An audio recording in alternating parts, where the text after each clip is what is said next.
Hello, আসসালামু আলাইকুম। আলবনিজ family blog থেকে লাবণী বলছিলাম। চলে আসলাম খুব সুন্দর একটি ডাবের পুডিং নিয়ে। অবশ্যই রোজার দিনে ঠান্ডা ঠান্ডা একটা পুডিং খাবেন, এটাই তো স্বাভাবিক। তো আজকে আমি বানাবো ডাবের পুডিং।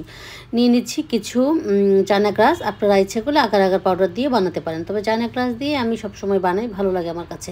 তো তার জন্য আমি একটুখানি আগে কুসুম কুসুম গরম পানিতে আমি চানা গ্রাসটা একটু ভিজে নিলাম। তারপর হচ্ছে ডাবের পানির সাথে চানা গ্রাসটা দিয়ে দিব পরে। আর ডাবের পানির সাথে হালকা একটু চিনি মেশাবেন, তা না হলে কিন্তু পুডিংটা ভালো লাগবে না। আর ভিতরে তেমন একটা শ্বাস ছিল না, তাই আমি শ্বাসটা দিয়ে নিতে পারিনি। তো ডাবটা ফাটিয়ে কিন্তু আমি সুন্দর করে এভাবে ছেঁকে নিব। ওই যে যে দেখা যাচ্ছে ময়লাগুলো, দেখতে ভালো লাগছে না। তাই অবশ্যই আপনারা এই পানিটা একটু ছেঁকে নেবেন, দেখতে কিন্তু ভালো লাগবে তাতে করে। তো ছেঁকে সুন্দর করে ওই যে চায়না গ্রাসটা দিয়ে আর হচ্ছে চিনি দিয়ে ভালো মতো জাল দিবেন। অবশ্যই এটা একদমই সহজ মানে পদ্ধতিতে করব। আজকে আমি কলা দিয়ে করব, তবে আরেকটা কথা বলে নিই, কলা দিয়ে করলে কিন্তু দেখা যায় কি একটু কালচে হয়ে যাবে। তো তার জন্য যাদের ভালো না লাগবে কলা দিয়ে করতে বা কোনো ফল দিয়ে না করতে ভালো লাগবে, শুধু আপনারা কিন্তু এভাবেও করে জমাট করে নিতে পারেন। আর চায়না গ্রাসের কারণে কিন্তু জিনিসটা জমাট হবে, সবাই জানেন মোটামুটি, তাই না? আর হচ্ছে গিয়ে আগার আগার পাউডারটা দিলেও কিন্তু আপনারা হচ্ছে এই ডাবের পুডিংটা জমাতে পারবেন। অনেক আগে যখন আমি জানতামই না যে এইগুলো দিয়ে ডাবের আবার পুডিং হয়, এটা কীভাবে সম্ভব, অনেকে চ্যানেলে দেখতাম। তখন তো আসলে এত ব্লগিংয়ের বিষয় ছিল না, এত চ্যানেল ছিল না।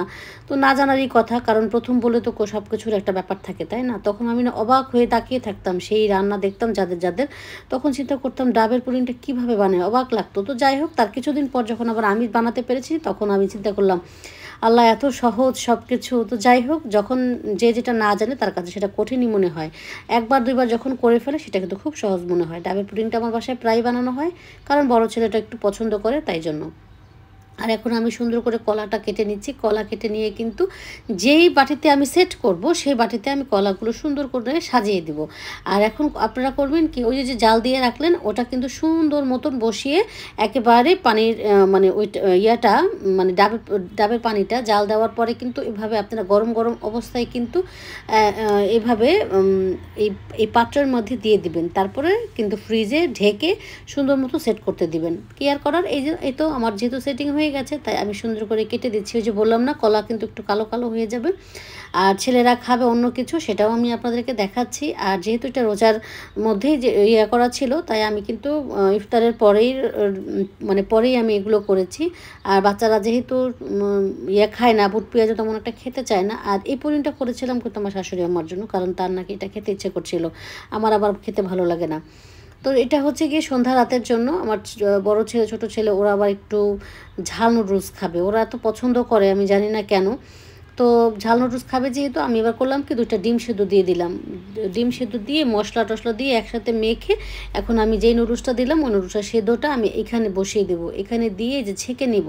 এই নুডলসটা কিন্তু একটু আলাদা, এটা কিন্তু কোনো ম্যাগি নুডলস না, এটা চাইনিজ বা মানে কোরিয়ান টাইপের যে নুডলসগুলো হয়, এটা সেই নুডলস কিন্তু। আমি করলাম কি, এটার মধ্যে দিয়ে দিলাম। এখন সুন্দর করে মাখিয়ে দিব। মাখিয়ে দেওয়ার পরে ভালো লাগলে আমার বাচ্চাটা তখন, সরি ছোটো ছেলেটা যেহেতু খাবে, বড়ো ছেলেটাও খাবে, ওদেরটা আলাদা করে দিলাম। তারপরে একটু ভেজে দিলাম ফ্রেঞ্চ ফ্রাই। আজকে এ পর্যন্তই, আল্লাহ হাফেজ।